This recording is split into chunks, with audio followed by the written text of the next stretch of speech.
Assalamualaikum warahmatullahi wabarakatuh. Selamat datang Sobat Anti Korupsi di channel Auditor Forensik, media pembelajaran anti korupsi. Mudah-mudahan channel ini bermanfaat bagi sobat sekalian. Sobat sekalian, pada kali ini kita akan membahas fraud prevention atau pencegahan fraud atau pencegahan kecurangan. Kali ini kita akan membahas yang pertama definition of frauds, yang kedua prevention environments, yang ketiga perception of detection, yang keempat classic approaches, dan yang terakhir other prevention measures.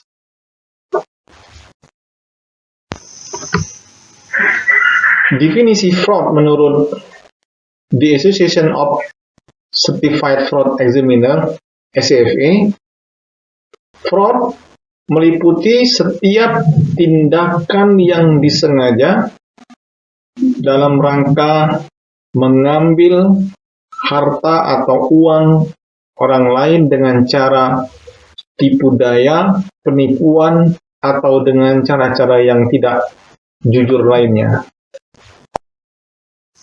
Sobat anti korupsi sekalian, yang kedua prevention environments.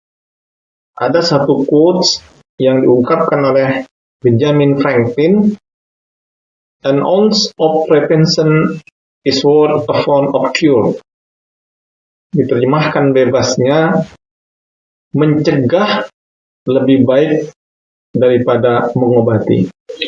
Nah, sobat sekalian, prevention environments ada dua komponen penting, yaitu yang pertama corporate governance structure, yang kedua tone at the top, yang ketiga realistic financial goal, kemudian yang keempat policies and procedure.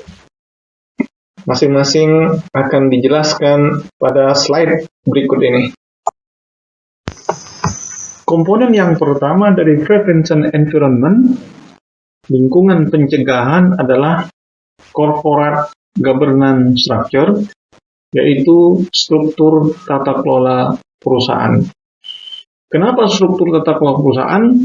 Karena kejadian-kejadian fraud, penyimpangan-penyimpangan terjadi lebih banyak di entitas perusahaan. Berdasarkan hasil penelitian para ahli anti-fraud, kejadian fraud 72% dilakukan oleh CEO, Chief Executive Officer, perusahaan itu sendiri. Kemudian 43% fraud dilakukan oleh eksekutif bidang keuangan atau Chief Financial Officer. Berdasarkan fraud yang begitu dominan terjadi di dalam perusahaan, khususnya yang terjadi di perusahaan-perusahaan Amerika, maka sektor swasta berinisiatif membentuk suatu komite yang disebut dengan Committee of Sponsoring Organization of the Treatway Commission, atau yang disingkat dengan COSO, dengan tujuan utamanya adalah untuk mengidentifikasi faktor-faktor yang menyebabkan fraud dalam laporan keuangan dan juga sekaligus membuat rekomendasi untuk mengurangi kejadian fraud tersebut. COSO telah menyusun suatu definisi yang umum terkait dengan pengendalian, standar, dan kriteria internal yang dapat digunakan oleh perusahaan untuk menilai sistem pengendalian intern yang mereka sudah bangun. Poin penting yang dilakukan oleh COSO adalah terkait dengan Internal Control Framework sebagai acuan bagi korporasi untuk membangun internal control yang baik. Internal Control Framework yang disusun oleh KUSU terdiri daripada 5 komponen yang saling terkait, yaitu yang pertama, Control Environment, yaitu lingkungan pengendalian. Yang kedua, Risk Assessment, penilaian risiko. Kemudian yang ketiga, Control Activities, kegiatan pengendalian. Yang keempat, Information and Communication, informasi dan komunikasi. Yang terakhir, yang kelima adalah monitoring, yaitu pengawasan. Nah, kelima komponen ini saling terkait satu sama lain. Sobat anti korupsi yang berbahagia, ketika kejadian-kejadian fraud perusahaan di Amerika yang terkenal melibatkan Enron, kemudian Taichu International, Adelphia, Green System, dan WorldCom, menyebabkan 2 orang senator di Amerika Serikat yang bernama Sarbanes dan Oakley mengusulkan suatu undang-undang yang disebut dengan Hukum Federal Amerika Serikat yang ditetapkan pada tahun 2002 sebagai tanggapan terhadap begitu banyaknya skandal fraud di dalam perusahaan. Terkait dengan Sarbanes-Oakley Act yang terkenal sebagai hukum yang harus dipatuhi oleh perusahaan Amerika untuk mengungkapkan secara detail kondisi perusahaan mereka masing-masing, terlebih terhadap perusahaan yang go public atau perusahaan yang berada di bursa saham.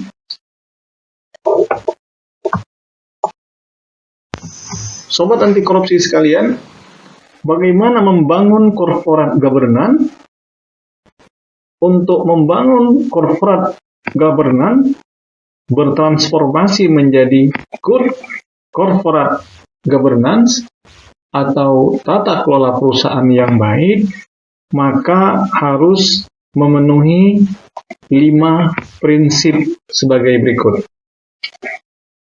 Yang pertama, transparansi, yaitu prinsip keterbukaan informasi. Keterbukaan dalam melaksanakan proses pengambilan keputusan dan keterbukaan dalam mengungkapkan informasi material dan relevan mengenai perusahaan kepada stakeholder dan juga kepada shareholder. Prinsip yang kedua yaitu accountability atau akuntabilitas, yaitu kejelasan fungsi, struktur, sistem, dan pertanggungjawaban organ perusahaan sehingga pengelolaan perusahaan terlaksana secara efektif.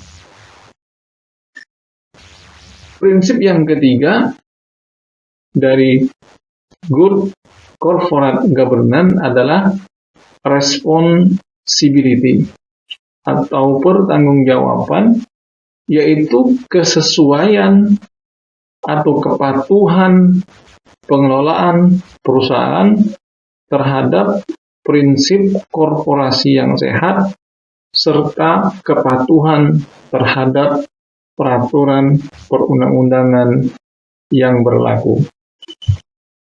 Kemudian prinsip yang keempat yaitu independensi, kemandirian, yaitu suatu keadaan di mana perusahaan dikelola secara profesional tanpa benturan kepentingan atau pengaruh atau tekanan dari pihak manajemen yang tidak sesuai dengan peraturan dan perundang-undangan yang berlaku serta prinsip-prinsip korporasi yang sehat. Kemudian prinsip yang kelima dari good corporate governance adalah fairness, kesetaraan dan kewajaran, yaitu perlakuan yang adil dan setara di dalam memenuhi hak-hak stakeholder yang timbul berdasarkan perjanjian serta peraturan perundangan yang berlaku.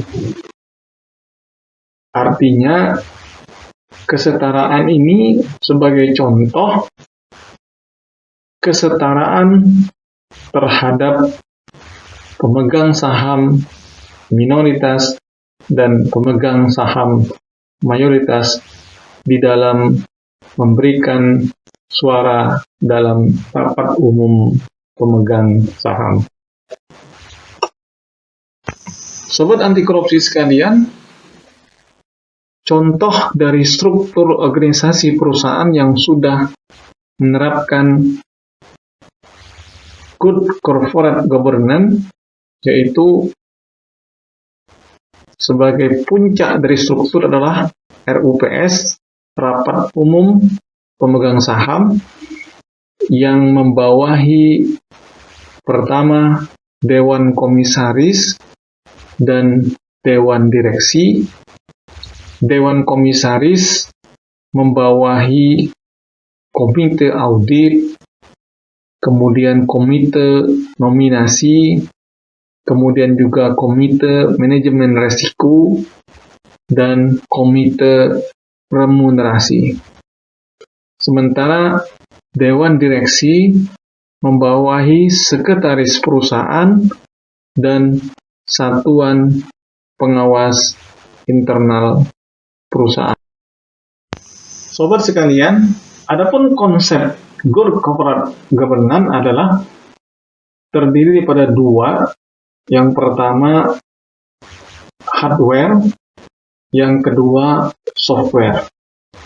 Hardware terdiri pada struktur organisasi, dan yang kedua sistem organisasi.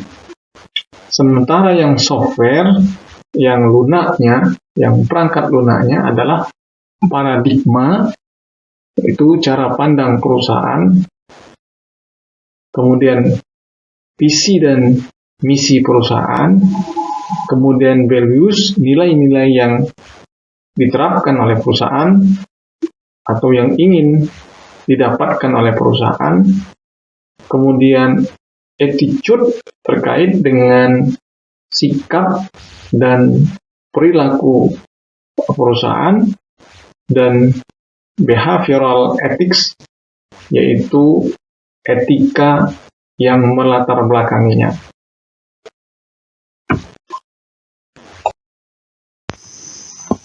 Komponen yang kedua dari prevention environment, lingkungan pencegahan fraud, adalah tone at the top, yaitu irama pimpinan. Yang dimaksud adalah bagaimana atau cara bagaimana top pimpinan melaksanakan pekerjaannya. Jadi yang pertama, manajemen style. Gaya kepemimpinan yang dimaksud di sini adalah top pimpinan. Ketika kita belajar manajemen sumber daya manusia, begitu banyak tipe-tipe pemimpin atau leadership style. Di antaranya ada yang bergaya kepemimpinan otoriter, yaitu yang memusatkan segala keputusan dan kebijakan yang diambil dari dirinya sendiri secara penuh. Ada gaya kepemimpinan yang demokratis, artinya gaya pemimpin yang memberikan wewenang secara luas kepada bawahan untuk melaksanakan tugas yang sudah digariskan.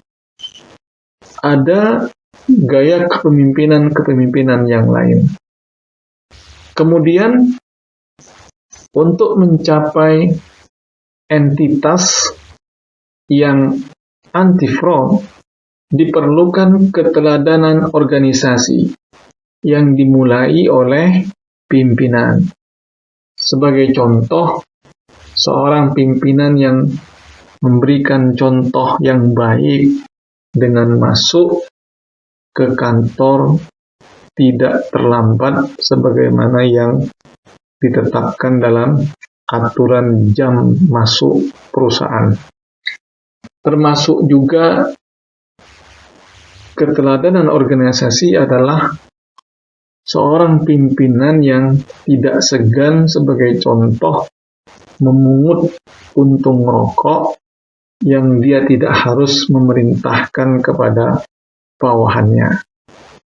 Ini adalah di antara contoh-contoh keteladanan organisasi yang dimulai oleh top manajemen atau pimpinan puncak.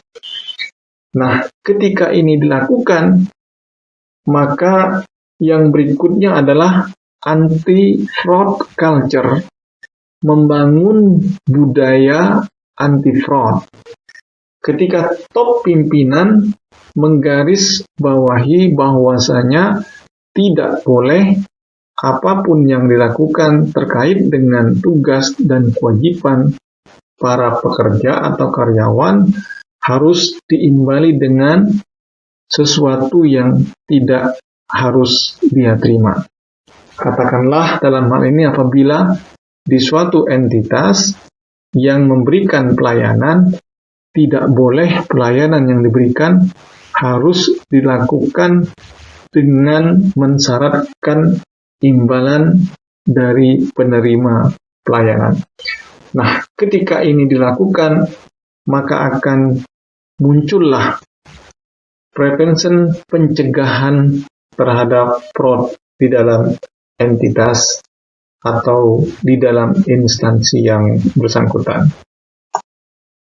Contoh at the top di Kementerian Keuangan Republik Indonesia, yaitu nilai budaya organisasi yang dijaga terus-menerus dan diperkenalkan pada setiap karyawan baru akan membentuk anti-fraud culture.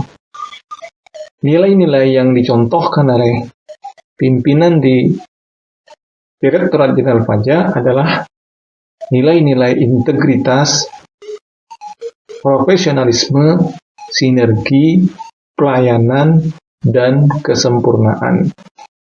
Tagline yang diusung oleh Direktorat Jenderal Pajak adalah kami pegawai Direktorat Jenderal Pajak siap beraksi lawan korupsi.